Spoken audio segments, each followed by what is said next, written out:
What's up, everybody? It's Buffalo Ben 15 Golf back at it again. And today we return to Garland Lodge and Golf Resort in Lewiston, Michigan on the Monarch course for the back nine. If you guys remember from the front nine, I shot a very respectable 39.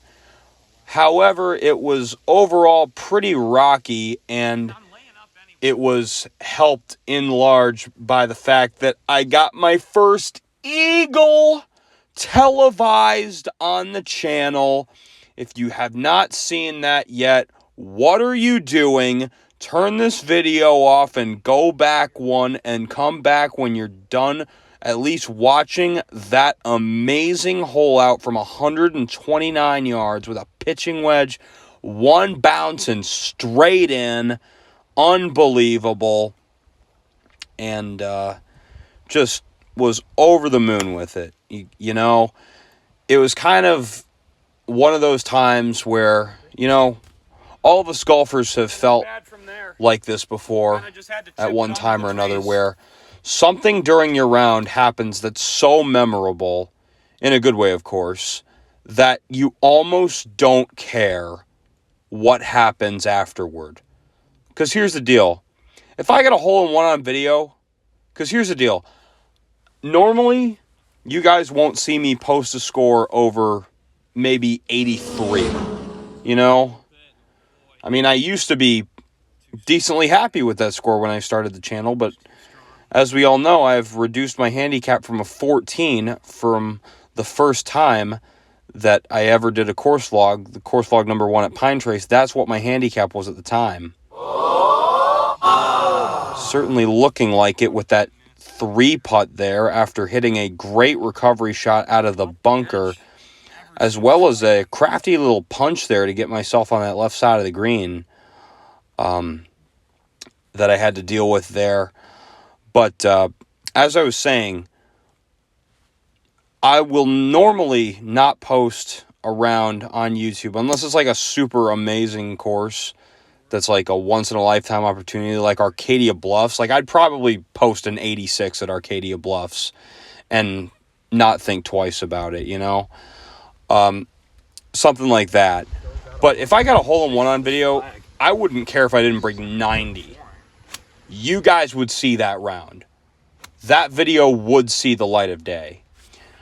And luckily for us, we are in, I wouldn't say good shape, but not in bad shape to get the best of both worlds here today. Not only a crazy hole out for something even better than a birdie, but also to break 80 here, as you see, only 4 over through 10 holes with a very difficult stretch, granted, on these next 3.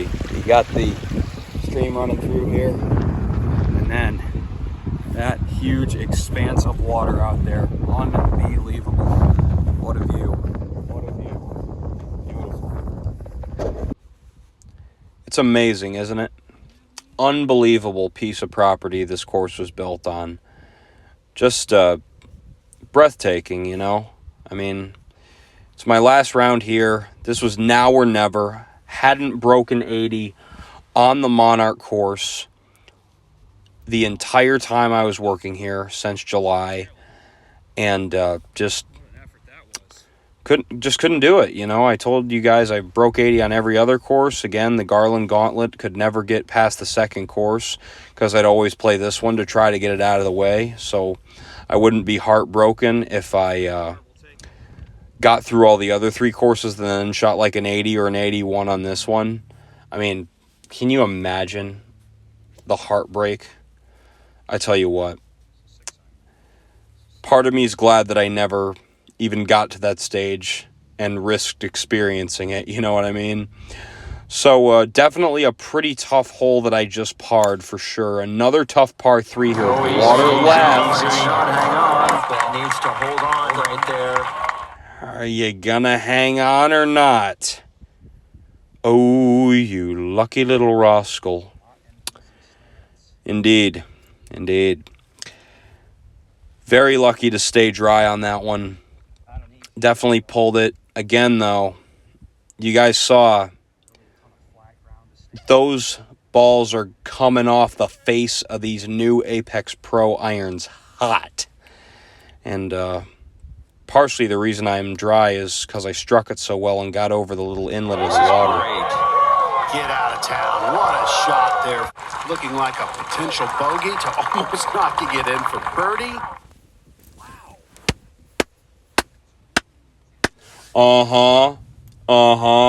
And we take advantage, because why wouldn't we, right? Awesome. Parring 2 of the 3 gauntlet holes on this Monarch course. I mean, 11 through 13 is the gauntlet within the gauntlet at Garland, for sure. Monarch course, a 73 rating, 140 slope. Unbelievably difficult. Not to mention the suboptimal fall conditions where it's getting a little cold, it's getting a little windy, the ground's getting a little softer. Things aren't rolling out as much. You know, if you're hitting the ball 250, you know you pounded it kind of conditions. And this is one you got to pound. Water all the way up the left. Bunkers pinch the fairway on either side about 215 out, and I just cleared them. So dangerous because you have hazard, water left, 2 pretty long bunkers right where you're kind of landing your tee shot. And that water just goes down all the way on the left, and it just makes it so difficult. So difficult to hit a good one in this hole. It is said that the camera is able to flatten everything out, and even just driving up, you guys see, on top of the fact that this fairway is so narrow and so hard to hit, as well as a force carry over the bunkers, because you're sorely mistaken if you think you can keep a ball laser straight enough in these conditions with wind in your face to just straddle them. Not a chance.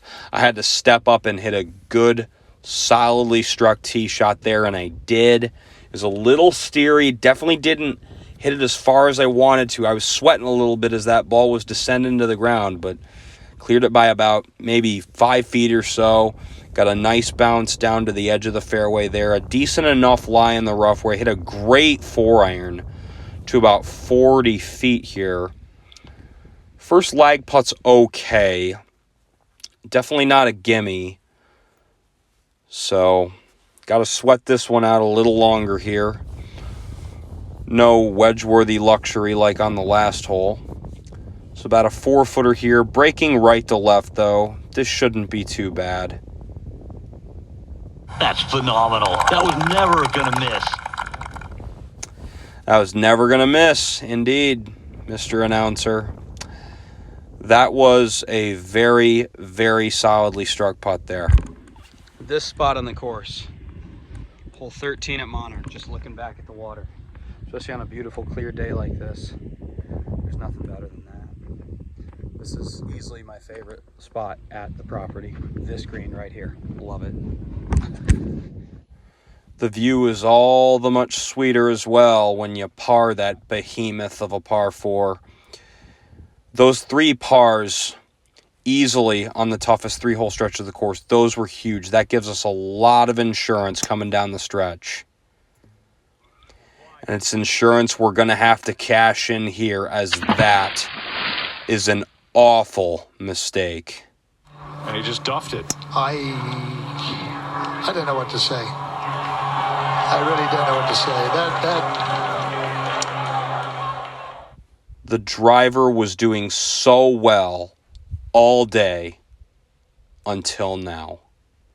The reachable par 5 where I could get a birdie and just put any uncertainty to bed. Now, all of a sudden, the tides have turned incredibly against our favor. And we have got to fight, scratch, and claw for a bogey here.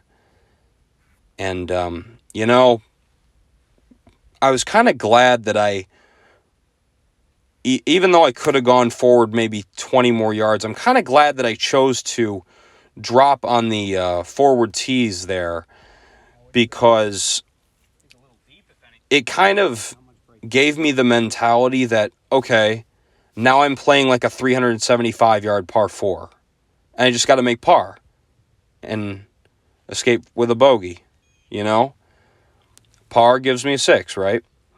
So, a little bit of golf sidekick sort of mentality there. Sometimes you just got to think of it as a par 6, and really good 3-wood. Just rolled through the fairway. Got a pretty bad break with the lie on the rough, but I hit a great shot with that 8-iron. The contact I've been making on these irons, guys, has been incredible, and a relatively stress-free 2-putt there. Sorry that I missed this hole. I don't know where the footage went, but a pretty decent showing on that hole as well. Pretty small par 3, easiest hole in the course. Just have to hit a good tee shot, and the green's really flat, and I hit a 9-iron, kind of a choke 9-iron, about 20 feet past the pin, and had no problem making the 2-putt. So we stay at +5, heading into the 16th hole, and again, 16 through 18, definitely not as tough of a stretch, but these final 3 holes at Monarch, when the pressure is on, like it certainly is now, because I can't afford to bogey all 3 of them. I've got to par at least one of these, you know, and this is definitely the hardest of the 3, because, you know, you can block yourself off if you pull your tee shot too much, or you can force yourself to have to hit a wood into the green over water if you push it right too far. I was able to hit a good tee shot, but I tell you what, guys, let me slow this footage down for you. That was extremely close to a shank. That would have been tragic. But instead, just able to keep the nerves just enough at bay on that shot to get away with it there and at least have a strike decent enough to get over the water, rolled up all the way onto the green. Very difficult lag putt here. Easily the toughest putt I've had all day. I do decent with it. I mean, my mentality with that lag putt is get this within 5 feet so you don't have a putt that you need to give away the hole for on your second one. And even with that mentality in mind, I still had to give away this hole. This green was breaking so much from left to right from the angle I was coming in on. This is a very nervy putt here. Good stuff. Rock solid. Calm but quick. Did not stand over that one nearly as long as I used to on those left to righters. There's still a weak spot in my game, but my routine has improved considerably with them. Watching Robert Garrigus and just his practice swings or practice putting strokes perpendicular to the ball to gauge the speed. Basically just making you focus less on the line, having to fiddle with it, just gauging the speed a little more. That was something I really learned a lot from him. I mean, I started trying to incorporate that into my putting routine before him, but he definitely helped me improve it further. So shout out to you, Robbie G, Rocket Rob. Hope you're watching, dude. Make my day if I knew you were watching this video, dude. After meeting you and also Ryan Palmer, too. That was so much fun. That was easily my favorite golfing moment of the year. I mean, if I had to choose between getting a hole-in-one this year, but if getting a hole-in-one meant I couldn't meet Robert Garrigus and Ryan Palmer, I honestly think I wouldn't change a thing. That was worth so much to me. So is this round. So are all of you guys. You guys are witnessing a heck of a round right here. Played them almost perfectly. +5 with only one hole to go. I mean, these tough stretches of holes here, 11 through 13 and 16 through 18, I'm killing it, My only 2 bogeys have been on the par 5s, oddly enough, on this 9. A heck of a drive there. Very straightforward hole. Pretty long, but as you guys saw there, I definitely put the full business into that one, knowing that even if I screwed up, I would probably still be okay, as long as I didn't go out of bounds or something. You have to really hook it to go out of bounds. I've been close before, but never have. Hold on right there. Yeah, that'll stay on. That's excellent. And a great shot into the green here. Gonna do it. We're safe. Tough now. pin. We're totally safe. Hit that now. 7-iron perfectly. Oh boy. I just want to talk about how I feel right now. This whole summer, I've struggled quite a bit from time to time. In July, it was really bad, and I had a good stretch for the last month and a half, and the last 2 weeks or so have kind of saw me peter out a little bit. But one thing I've never done is break 80 on the Monarch course at Garland. And to see it come to fruition on the last possible chance that I had to get it, I couldn't ask for anything more. I mean, this is just such a moment of triumph and a moment of victory for me. Just to, hopefully kind of prove to everybody here that I had the game that I thought I had. And here we are at the end of the line, at the end of the road. All right, guys, let's pour it in for a 76, hopefully. So stepping up to this putt here, I've got 4 shots to get this ball into the hole. I can't screw that up. It's been done.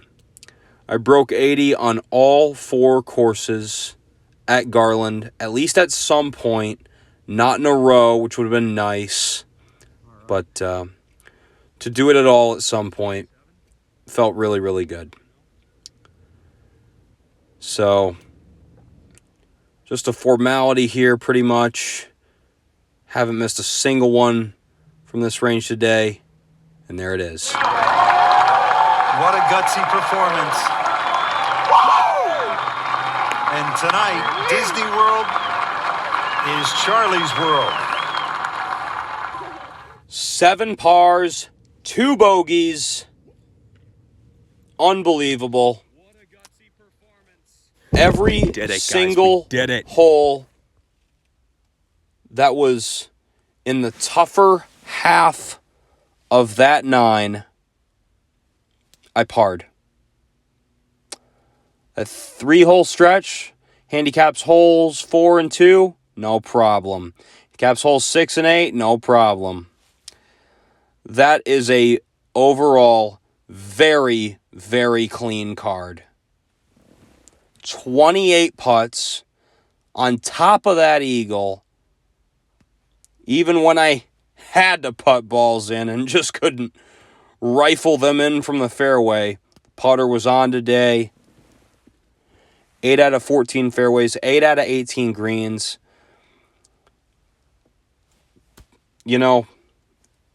Level split there. That's for having these irons for only 3 weeks before this round, I'd say that's not too shabby. I've been getting used to them. They've been working. They are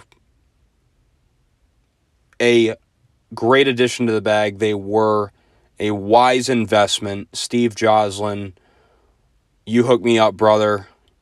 Thank you. And thank you to everybody at Garland. Just all the staff, the head pro Matt, Brandon, Sadie, Tim. I'll remember you guys. You guys were an integral part of making this year one to be proud of. Making 2024 a year to be proud of for me. You know, it's been a bumpy road. It's been very disappointing at times, but to end on this high of a note with Garland, the final coup de grace before I left, being able to swing by the pro shop before I left, let everybody know I did it. I took down the Monarch. There's a new king in town. Fist bumps were plentiful, let's just say, inside that clubhouse, man. Felt awesome. It really did. And, you know, I've got a couple vlogs left this year. Finally going to get a vlog of Greystone, one of my favorite courses, maybe the favorite for me in the Metro Detroit area in Romeo. And then I've got one final 9 holes in November that I did. And you guys will not want to miss that one either. That one, I won't spoil anything, but let's just say the moment that you guys see in that video right at the end may very well just rival that eagle on hole 2 today, or on this day. So, what else is there to be said? The golf kind of did all the talking, you know? Super consistent. Every time I made a mistake, I was able to recover. You know, just pars all the way through. Way less chaotic than front 9. Golf just spoke for itself today. And that's the goal moving forward. Can you talk the talk? You can talk the talk, but can you walk the walk, you know? Today I certainly walked that walk. And boy, did I tear through that finish line like a champ. All right, guys, that's all for now. This is Buffalo Ben 15 signing off. Have a good day, everyone.